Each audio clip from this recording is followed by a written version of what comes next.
climate change is a separate issue. The CNA, the Center on Naval Analysis, convened a group of admirals and generals to look at climate change, about 13, you know many of their names, it's General Zinni and so on, and they studied the issue for quite a bit of time. And in the end, what they came up with was the idea that climate change basically acts as a threat multiplier. On its own, climate change does not cause a lot of the threats that we're facing, but it exacerbates them. So whether it's refugee movements in parts of the world that are facing climate issues, for instance, Bangladesh, which is right up against India, and India has built a fence to keep Bangladeshi refugees out of India.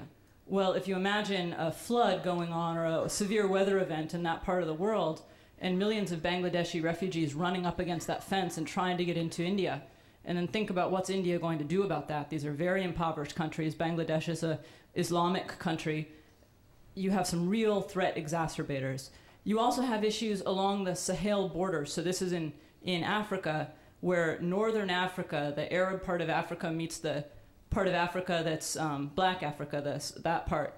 That line happens to be a climactic line. It's also a Christian-Muslim line. It's all sorts of things that happen along that line. And climate change is exacerbating movement of people, because as the climate is changing, you're seeing the crops change and the ability to have arable land change. And so suddenly you're seeing more conflict along that line in Africa. Well, it's no great surprise that the Horn of Africa and Nigeria and various countries where we're starting to see terrorist recruitment are on that same line, because you're getting distressed populations that are moving into areas that they hadn't been before, and more conflict. And our military then gets called on to deal with that kind of conflict. And for those reasons, the Pentagon included climate change in its quadrennial defense review as one of the issues that it's looking at. And the CIA has also stood up a climate change center to deal with it.